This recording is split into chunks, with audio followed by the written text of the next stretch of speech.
Hey everyone, welcome. Um, I've got a story to tell you today. It's a long story, but it's a good story. Before we start, I have two shows remaining this year. One is at the Gramercy Theater on the 17th, so that's I think it's a week from next Tuesday, and the other one is at the Passion Church in Berlin, Germany on the 28th of this month, so just in a couple weeks. And there's a few tickets remaining at both places and would love to see you. Love to meet you in person. Both of them will feature Q&A with the audience, so you can ask questions if you ever wanted to ask me anything. Say hello before or after the gig. I'm around, and it's going to be a fun time. The other thing is that my Beato bundle is on sale, as usual, for $99. That's all four of my courses: my Beato book, interactive, my ear training course, my beginner guitar course, my Quick Lessons Pro course, which is more of like an intermediate course. And all these things kind of relate to the story that I'm going to tell you right now. And I thought I'd actually play some music behind it because I think stories are more effective with a little bit of music. So I'm going to play it right now.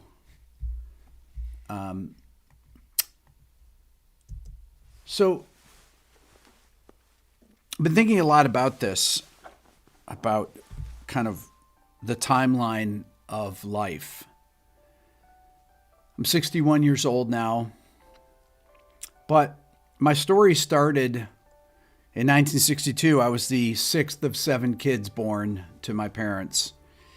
But really, my first musical experience was as a player when I started playing the cello at age 9. I made a video about that recently. When I was 12, I didn't really take music seriously with the cello. I liked it. But I really started to get into music at age 12 when I went to the upright bass going into 7th grade. And I played in this chamber orchestra. I did a video about it where I played the Bach Third Brandenburg Concerto. And that was a real turning point in my life. When I was 14, I got my first guitar. I broke my ankle summer of 8th grade. I had a guitar sitting around, and I started playing it because I couldn't do anything else. That was a big thing because that was the instrument that was to be the focus of my life after that. When I was 16, my dad gave me his old wind-up Brownie Kodak movie camera. It had no sound to it, but I used it to make films at my track meets, playing basketball, baseball, doing stuff at home, filming my brothers playing at the local park, whatever sports they were playing. So I actually kind of started my YouTube channel then with an 8mm wind-up camera. When I was 18, I didn't know what I wanted to do, but I thought it involved music. So I auditioned for college at two schools, Fredonia State University and Ithaca College, and I didn't get into either one of them. I failed the auditions. And I made videos about that way early in my channel, but I was absolutely crushed. And I thought that I was not going to give up. I wasn't going to let that stop me. So I went to Fredonia State and I took lessons with another freshman guitar major, classical guitarist, and learned to play the pieces to re-audition to Ithaca College, where I'd gotten rejected 6 months before. And I got in, and I transferred in 1981. I was still 18 years old as a second semester freshman. But I switched my major from guitar to bass, where I actually finished my degree, my undergraduate degree, at 22 with a bachelor's in music education from Ithaca College. I didn't know what I wanted to do, but I knew I wasn't ready to go out and work, so I decided to go get my master's degree. And I went to a New England Conservatory in Boston, and I got my master's degree in jazz guitar, studying with Mick Goodrick. I was 24 then. On a whim, I moved back to Ithaca, New York, where I had a bunch of friends that were still in school or were living in town. And I got offered a job teaching at Ithaca College, where I'd done my undergrad, by Steve Brown, who was my old guitar teacher there. So I became a college professor at Ithaca College at age 25. So I got rejected at age 18 from college, from the same college, and I began teaching in the same office that I had been rejected as a undergrad when I auditioned. When I was 26, I wrote my Beato book. When I advertised it on here for $99 along with my ear training program and my beginner guitar, my Quick Lessons Pro, that all began, my teaching of music education began through that when I was 26 years old. So all those ideas that I had for music history, music theory, improvisation, ear training for both jazz and classical music, I knew all of that when I was 25. All these things that I teach on this channel, I knew at 25. But there was much more to learn because my education was not done, because I hadn't failed enough. My first big failure of not getting into college was a crushing defeat. That really shaped my life up until that time. But I didn't realize that there were other things that were going to be just as difficult or more difficult coming up. When I was 30, I got signed to a publishing deal with Polygram Publishing in 1992. And I quit my college teaching job to try to make it in a band. Well, that didn't work out too well because by the time I was 31, I was completely broke and I was living back in my old bedroom at my parents' house. After already teaching college for 5 years, there I was, living back and sleeping in the same bed I did when I was a teenager. That was hard. That was really difficult. If it wasn't for the fact that my family was incredibly supportive and my parents take as much time as you need.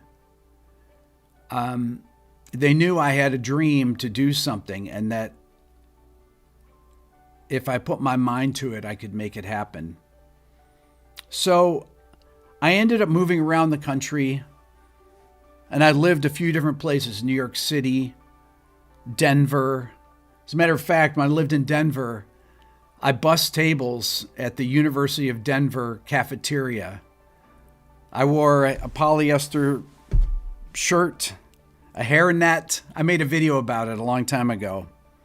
So I went from being a college professor to bussing tables for college students because I wanted to try to make it as a musician on my own. Well, I moved to Atlanta the next year when I was 32. And I began teaching 50 guitar students a week, which I did for 5 years.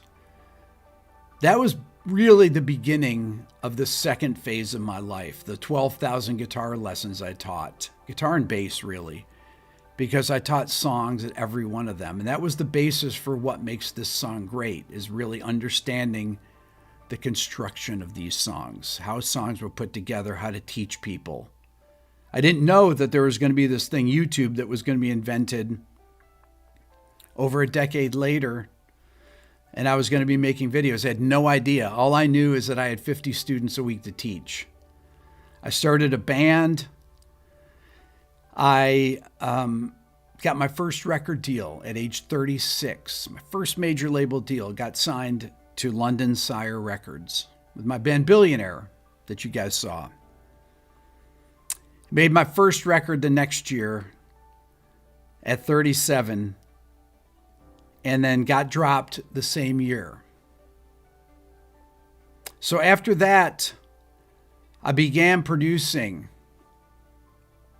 And the way I learned how to produce was reading magazines at Barnes and Noble and reading books on production because there was no way to go and intern anywhere. Just couldn't do it. So I literally learned from that, and I got a Digi 001 Pro Tools unit. That was the only thing, that and my Gibson acoustic that I play, that I had from my record deal that remained. Just those couple things. So I started producing. When I was 41, I had my first platinum record as a producer with the band Shinedown. So 41. When I was 45, I got married and had my first child, Dylan. At 46, so in 2008, the economy crashed and there was no production work anymore. So I had one kid. Nina was pregnant with Lennon, our second child, and then there was no work. The music industry completely fell apart. And at 47, we had our second child, Lennon. I struggled a lot for the next few years with production. And then something happened when I was 51, 2013. I had my third child, Layla, and a song I'd written back in 2007 with a band called Parmalee got on the country music charts, and after 43 weeks became a #1 million selling song. And by the next year, all that money was gone. Wasn't a lot of money. People think it's a lot of money when you get a #1 song. When you split it between 5 people, and you pay taxes on it, ends up not being very much, especially when you've been pretty broke before that because of the music business. So when I was 52, I began selling all my gear in addition to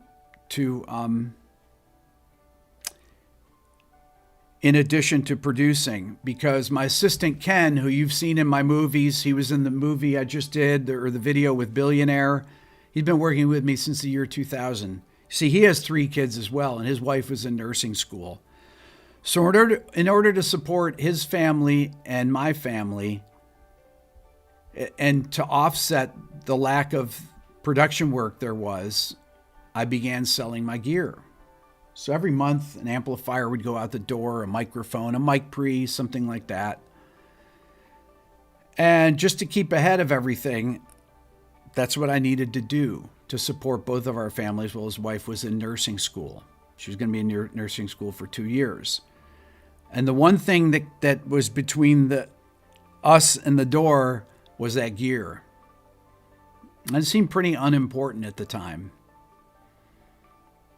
When I was 54, in 2016, I started this channel with 3 young kids, no knowledge of video editing, and I didn't even own a camera.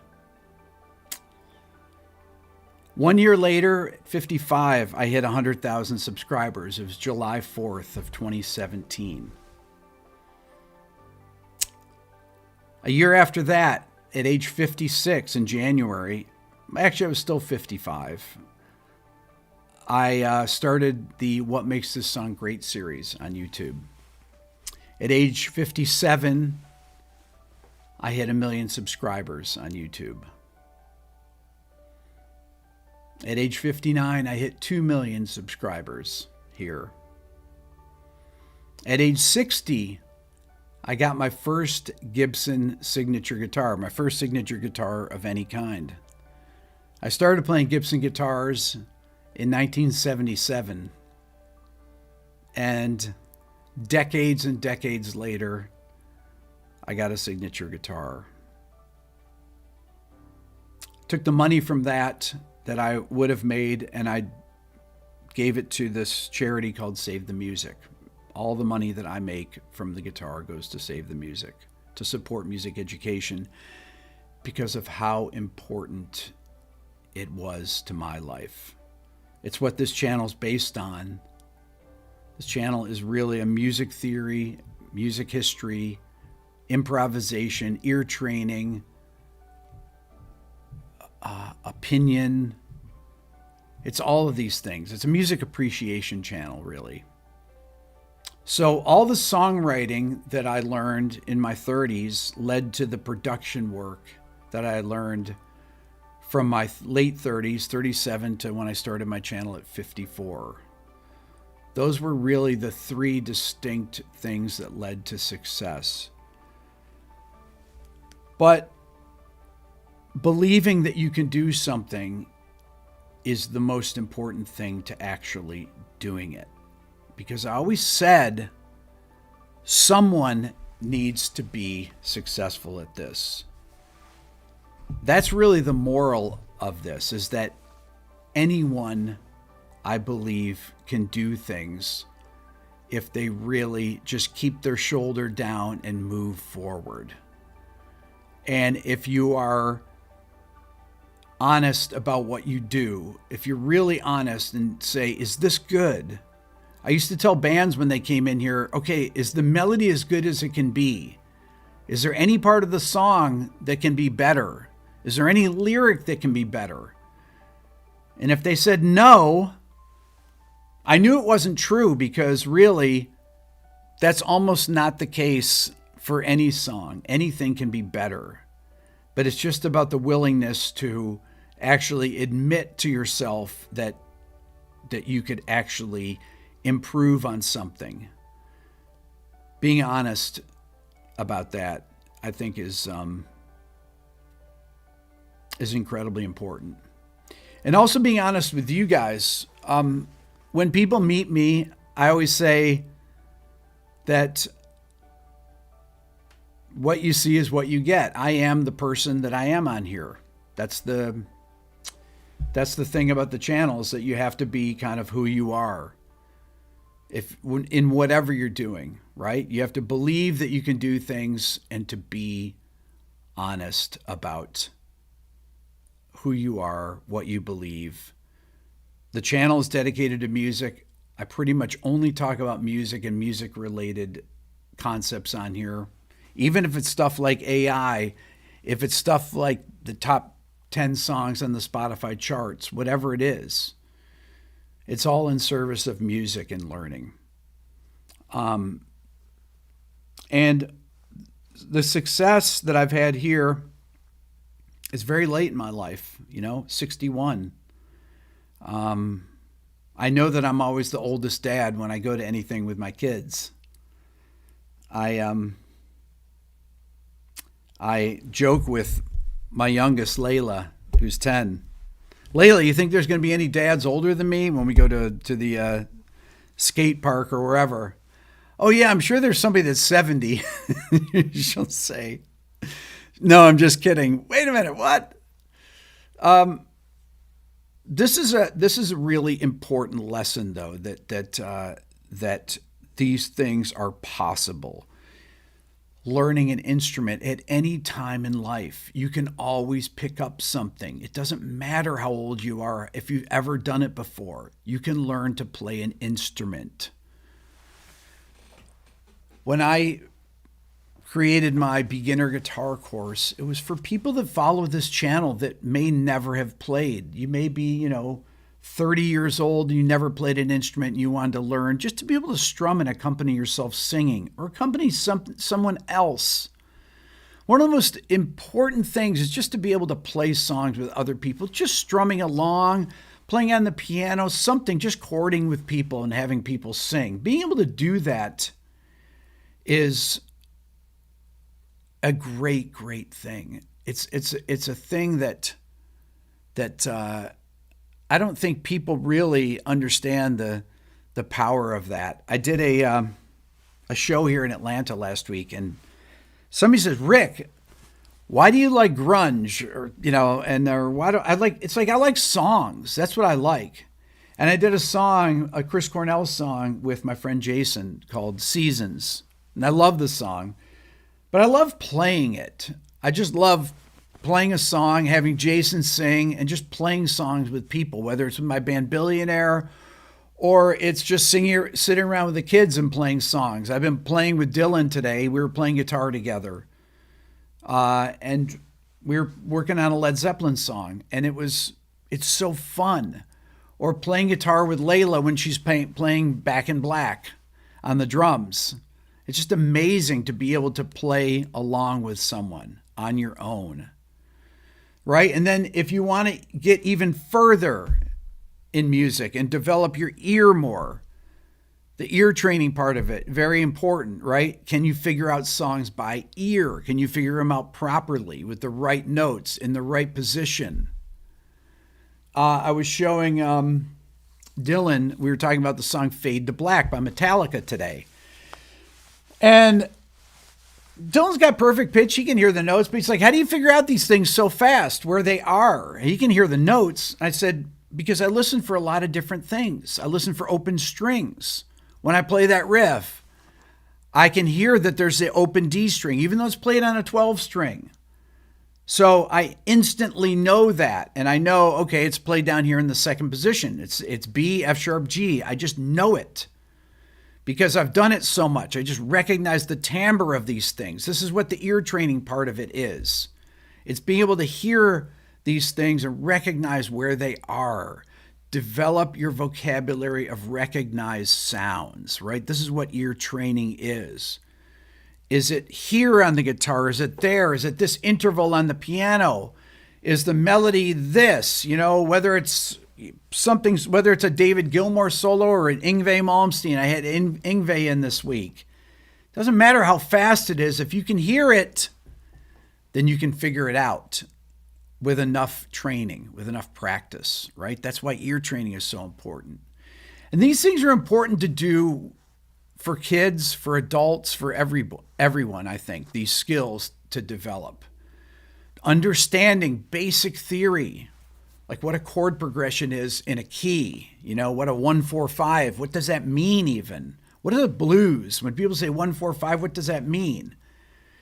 And these things are really powerful. Just knowing these basic things. When I interviewed Yngwie, I'll be putting out the interview pretty soon, he talked about himself learning these things, and it was fascinating. We went out to dinner the night before. He was sitting in here playing, and we talked about how he learned the guitar, the things that he learned, right? You think these people can just play, but they all start the same way.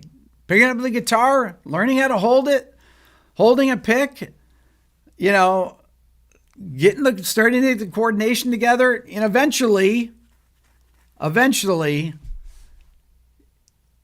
you know, some people get to play like Yngwie. Not many, but I did not go for a Ferrari ride with him. He told me I got to come to when I come to Miami to visit. He's going to take me out in his Ferrari. These things are important.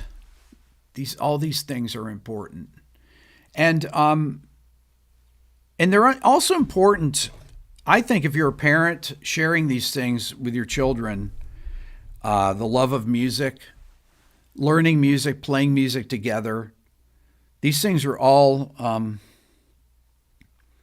things that I've tried to make part of my household here with my wife and kids, that were part of the household I grew up in with my parents. When I went to my grandparents' house, playing music was everything. After we ate dinner, everybody played music together. All my aunts and uncles, my grandfather, Grandpa Domino, they all played music. Every night after dinner at my house growing up, my brother John and I, that was one of the things we had to do for my mom to pay for guitar lessons for us at the local music store, was that we would play for everybody right after dinner. So John and I would have to learn songs to play. So all of these things that I've learned in my life, I've shared here on my channel. My channel is essentially a living record of my successes and failures, or should I say failures and successes in music. and the things I've learned along the way, making some of the worst decisions possible, or and really how to take those failures and turn them into successes. From not getting into college at Ithaca College, getting rejected and thinking that my life was, I was never going to do anything in music, to 6 years later, I'm teaching in the same office that the teacher, said, okay, you'll get your notice in the mail. And I got on the same day the 2 rejection notices from Fredonia State and Ithaca College. If it wasn't for the fact that I was good in track, and my Fredonia State rejection letter had a letter from the track coach saying, you got rejected from the music program, but if you want to come and be a major, any other major, let's say history major, we'll give you a track scholarship. So I literally went, because my grades were so bad in high school, I was a D- average, that I got into college because of a track scholarship. My guidance counselor, Mr. Kroll, said, Mr. Beato, you better think about what you're going to do next year, because you'll never be able to get into college, because your grades aren't good enough. And my SAT scores weren't good enough.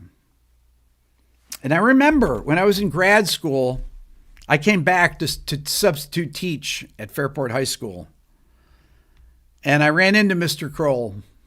And I said, Mr. Kroll, I said, Mr. Beato, what are you doing here? I said, I am substitute teaching here. And he had this shocked look on his face. The kid that wasn't going to be able to get into college because my grades were so bad, I was substitute teaching there. And I said, I'm getting my master's degree in music. I was substitute teaching for the orchestra. And he said, well done. And that was great. All he knew was what his experience told him. People with D- averages tend to not get into college, but you never know. You never know. You may have this hidden talent. He didn't know I had a talent for music. He didn't know I had a talent in track and field, and that was going to actually get me into music school by some weird, thing, right? So never give up at this. This is really the thing, is that success can happen any way. And really, success is whatever you deem it is, It's up to you to decide. Success doesn't mean having 3 million subscribers on the YouTube channel. As far as I was concerned, I was successful, when I got married and had kids. That was enough success for a lifetime for me. This is just icing on the cake.